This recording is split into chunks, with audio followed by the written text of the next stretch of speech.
some of the best. I'm not strictly a house. I think you use a house person from our mini program. Yeah. She targeting you? Yes. I'm Epstein. No, you're so good. Don't worry. I'm not a house person in the way that Igor is the Senate only. Is it osmosis? Cannot cross. I think that's Zach's first Aussie reference. So we were on a hike out from I think the nice thing is guitar solo. Although when I'm with And then honestly, the melody of Mark, that he did write about the house. best. He didn't go there. Yeah. I gotta say, he's real. He's just like a professional performer. That's what I love about him. Wait, what? He's Zach. He's just a He's in the middle of Rhythm. Epstein. So good. He's gonna do it. He does a good job of replacing He's not rushing. Dimebag. We're waiting. He's never going to be, Dimebag. Yeah. I struggle with Pantera, Confederate flags, Phil and Semlov. I don't think Zeke there's a Hiley. time. I'm into forgiveness, but those are hard. Story well, he does. How's it going? I don't think it's that time. I don't want to step on you. Sorry. You're good. And also, We're anticipating some artwork. Some artwork. Yeah. Some visuals. I would anticipate the artwork would already be up. Doesn't fit.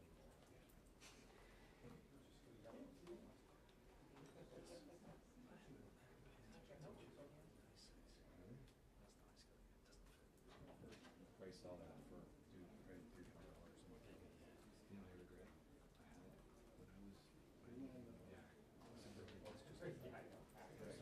Slayer did this, it was called A Week in Memphis, and he did this like New Jersey. I don't know that I remember it here. Just like I think it was Newark, 325. Manhattan, like Brooklyn, they had like all these shows. It was 10 dates, just I every will week. check because they said Yeah, and it was like I had to see Yeah.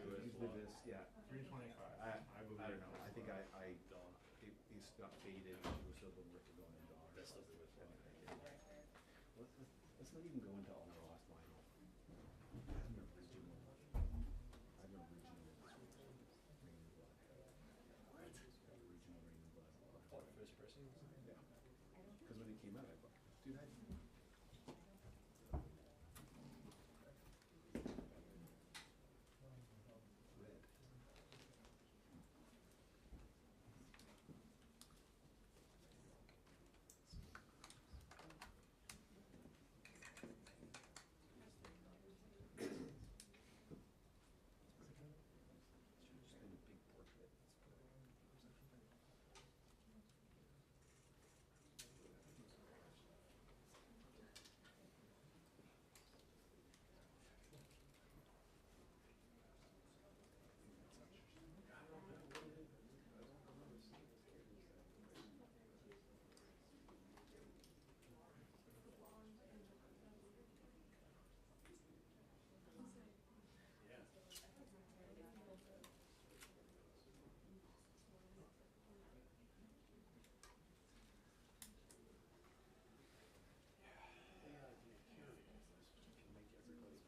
joking. It was hard hitting.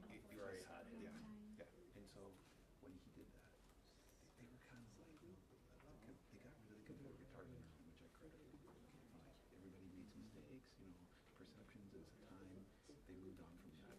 But then when he had the show where he did this, Yeah. that's hard. That's hard to come back from. That's a hard one to come back from. I don't even know what the explanation is for that one. But I saw them in Baltimore. Are they good?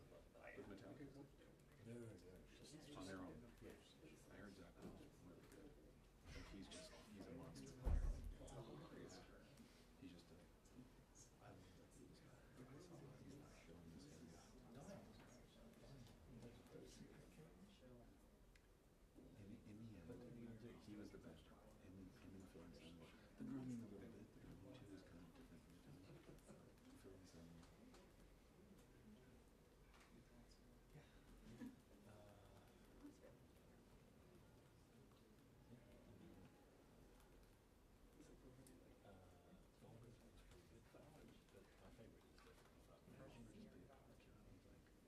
Oh yeah, that. And I thought the album cover with the guy getting punched in the face. Yeah. Like that first song, Love for War, was just, you know, and it was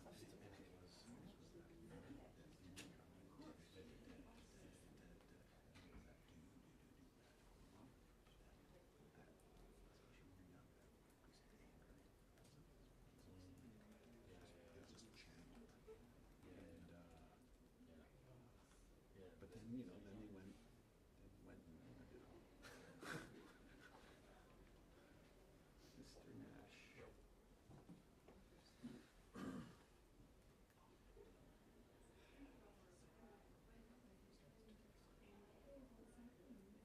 Did you get a more direct photo? Your expression to myself on this. Usually it's the horizontal way it's I was hoping for some big portrait. Get his color.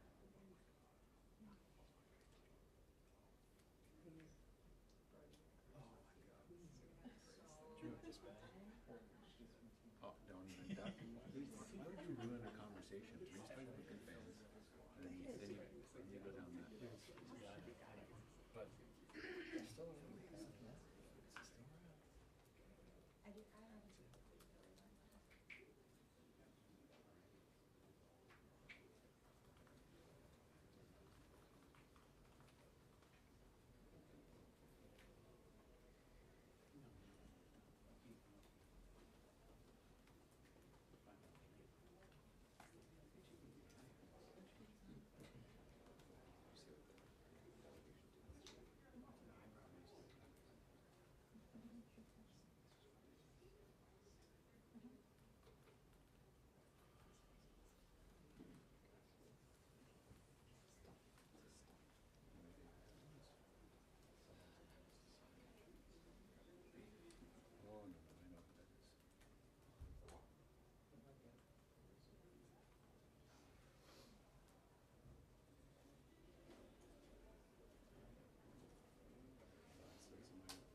Great.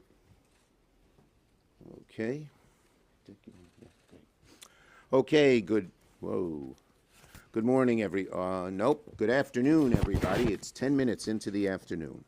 And I want to thank our great ranking member of HISGAC, Senator Peters, and a great member of HISGAC and head of PSI, Senator Blumenthal, for joining me. And this morning, I was really proud to join every single one of my Democratic colleagues on the Homeland Committee in invoking a century-old and little-known law known as the Rule of Five to compel the Department of Justice to release the full and complete Epstein files. Under federal law, when any 5 senators on the Homeland Security Committee call on the executive branch must comply. Our request covers all documents, files, evidence, and other materials in possession of the DOJ, the FBI, related to the case of the United States versus Jeffrey Epstein. While protecting the victims' identities can and must be of top importance, the public has a right to know who enabled, knew of, or participated in one of the most heinous sex trafficking operations in history. Let me remind everyone of what's happened in recent months. Donald Trump campaigned on releasing the Epstein files. He broke that promise. In February, FBI Director Kash Patel promised during sworn testimony in his confirmation hearing he would, quote, make sure the American public knows the full weight of what happened. Well, that has yet to happen. A.G. Bondi said in February that his supposed, quote, client list, she said, was sitting on her desk right now to review. And she said that's been a directive by President Trump. 5 months later, we have 0 answers, only more questions. What have we gotten since? Stonewall, evasion, lies. Trump was asked earlier this month if he had ever been informed whether or not he was mentioned in the Epstein files, and now we know he lied. He said no, but in fact he was told by the Attorney General in May that he was mentioned. And when the House had an opportunity to take votes on the Epstein files, Speaker Johnson skedaddled out of town, launching the Epstein recess. This is not complicated. After promising full transparency for years, every single time Trump, his administration, Republican leaders have had a chance to be transparent about the Epstein files, they've chosen to hide. The evasions, the delays, the excuses, they are not just odd, they're alarming. It begs the question, if there's nothing to hide, why all the evasiveness? Trump should stop hiding from the truth. He should stop hiding from the American people. So today, Senate Democrats took action. We're invoking federal law and using our authority as a check on the executive to compel transparency. That's why today's letter matters. It's not a stunt. It's not symbolic. It's a formal exercise of congressional power under federal law. And we expect an answer from DOJ by August the 15th. That's what accountability looks like. This is what oversight looks like. And this is what keeping your promises to the American people look like. I urge my Republican colleagues in the Senate, if you believe in transparency, if you believe Congress has a role to play in checking the executive, join us. Join us in calling for more transparency on the Epstein files. Because once there's transparency, the truth emerges. Because once we get the truth, we can have accountability, we can move forward, not just on this, but on many issues affecting the American people, protecting health care, growing the middle class, defending democracy.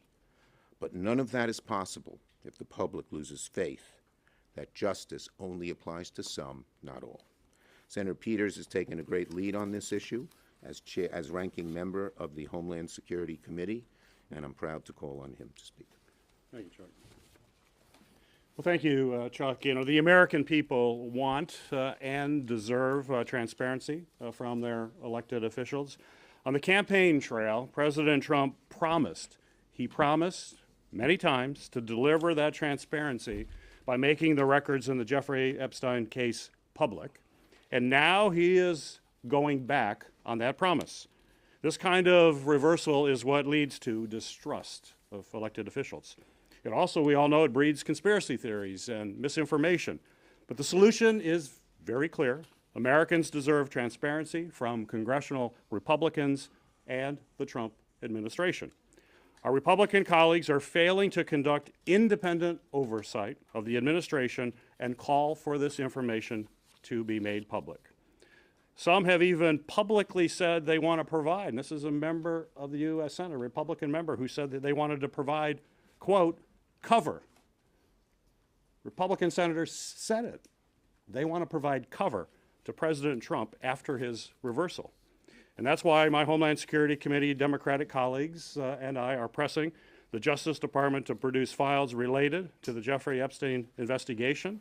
We are using very unique statutory authority that is granted only to our committee, to Homeland Security and Government Affairs.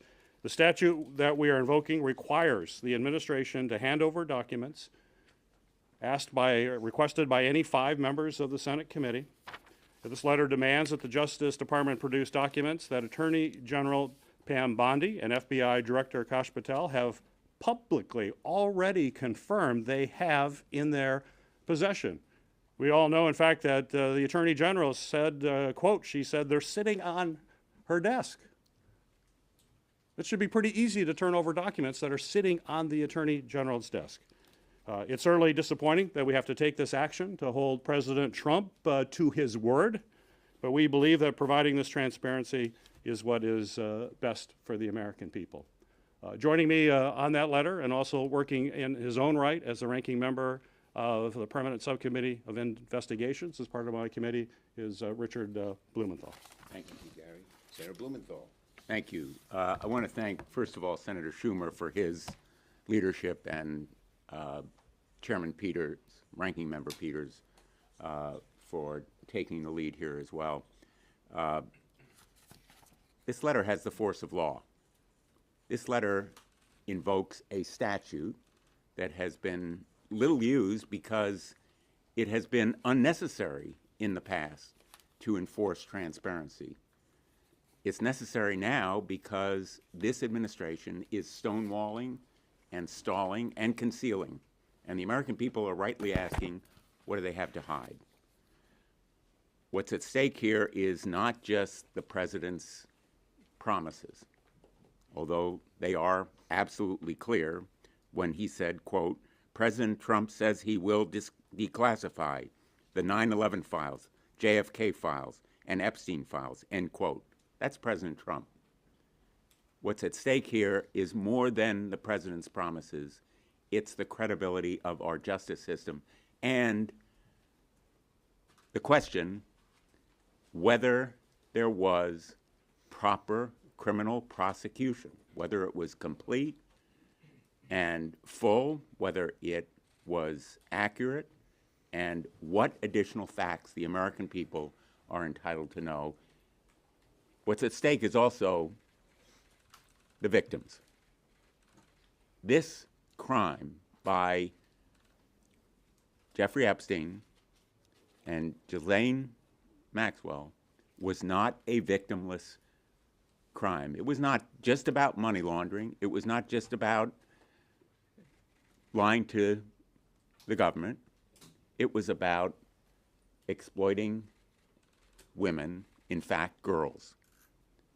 Girls who were mercilessly and repeatedly subject to abuse and trafficking.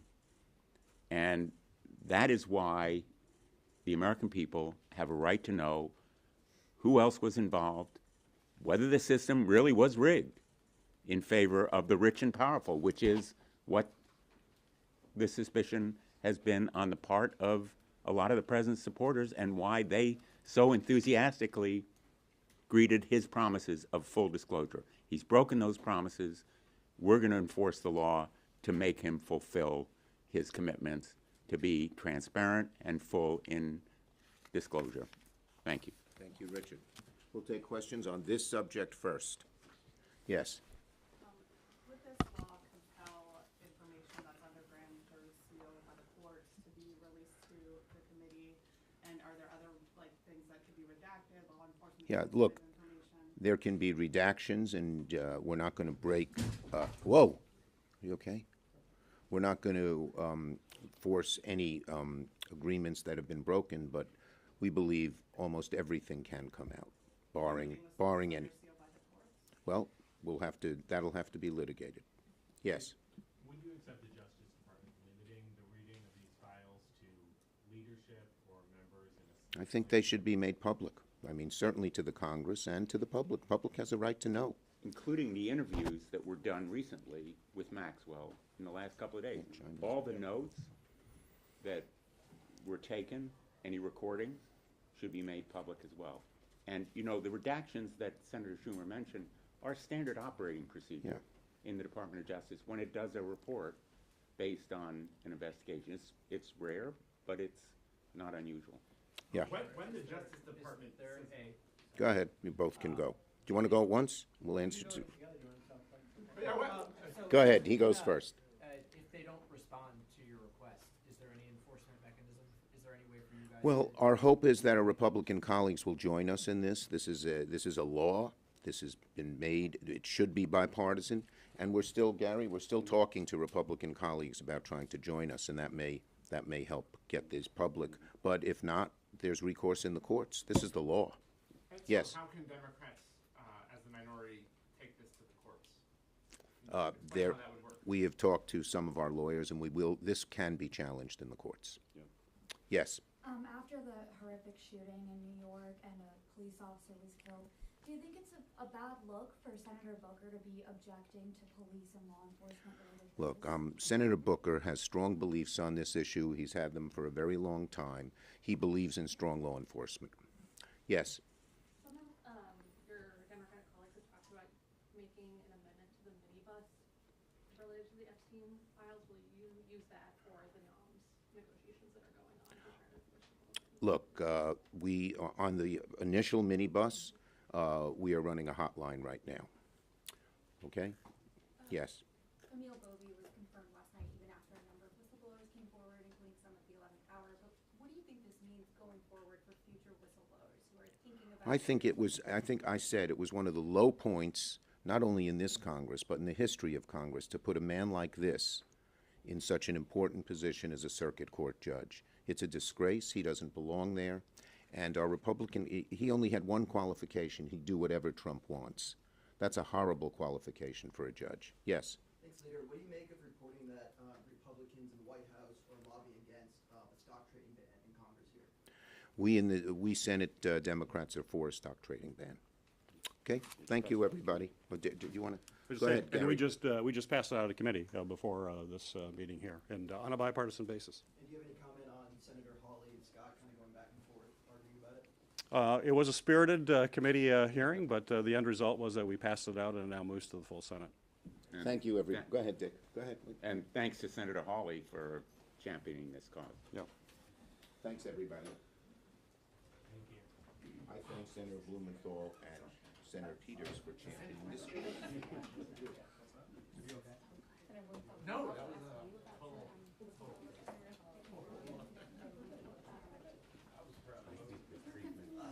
just looking for hands.